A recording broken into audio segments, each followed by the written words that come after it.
Hi, so this video is going to be about a guitar mod I did 2 years back.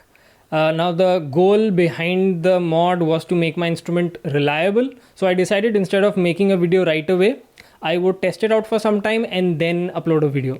Now the guitar in question is an Ibanez Geo, which I got back in 2014. It's a very budget-friendly guitar that came with an HSH pickup configuration, a 5-way selector switch, a volume and a tone knob. I really enjoy messing around with knobs and switches, so I ended up installing an arcade button and wiring it up like a kill switch after a few years.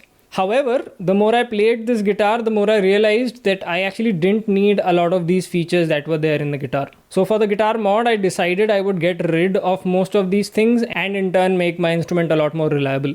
The first thing you'll notice is the green faceplate. So I took the original faceplate out and traced it on a thin acrylic sheet. I cut the acrylic sheet using a broken hacksaw blade and I made holes for the pickups and the screws. I noticed for my playing style, I only needed one humbucker pickup on the bridge position. And sometimes I would really like to hear a single coil sound, so I decided to keep one single coil pickup on the neck. The next thing you'll notice that there are no knobs on this guitar. Getting rid of the tone knob was a no-brainer because I have never used it, nor have I ever seen anybody else use it. When I set my volume knob, I either set it to 0, so completely off, or I set it to maximum, or so completely on. Now, since I don't really dial the volume using the knob, I could actually get away with using just a simple toggle switch to just switch my guitar on and off. So I decided to get rid of the volume knob and put that functionality in the pickup selector. Coming to the pickup selector switch, instead of using the original 5-way selector switch, I decided to go with two toggle switches. Each toggle switch can either be off or on. That means 2 toggle switches gives me 4 different combinations. And one of those combinations was for the volume off. The other 3 combinations I used as 3 different pickup configurations. Now let's get into the wiring.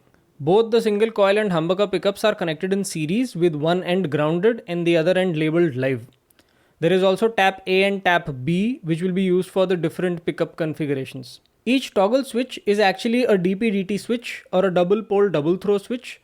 What that means is with just one switching action, you can actually control 2 different circuits at the same time. The right side of both these switches is wired to control the volume. Normally, when both switches are off, the live wire is not connected anywhere and the output is connected to ground through the 470 kilo ohm resistor. When either of the switches is turned on, live finally gets connected to the output. The left hand side of both these switches is wired to give me the different pickup configurations. Switch 1 acts like a tap selector, so it decides whether tap A or tap B should be sent to switch 2. And switch 2 acts like a router, so it decides whether the tap should go to ground or to live. When both the switches are off, tap B is routed to live.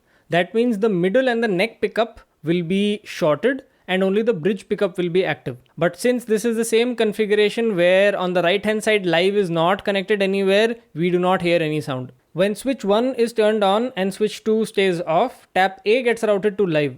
That means we are shorting the single coil pickup and only the humbucker pickup is active.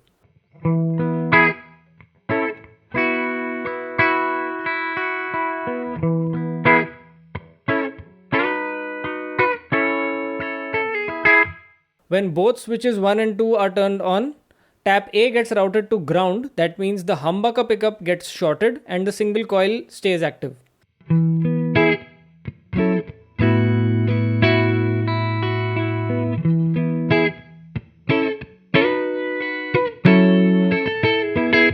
Finally, when switch 1 stays off and switch 2 is turned on, tap B gets routed to ground. That shorts the bridge pickup, keeping just the middle and the neck pickup active and gives us a humbucker sound.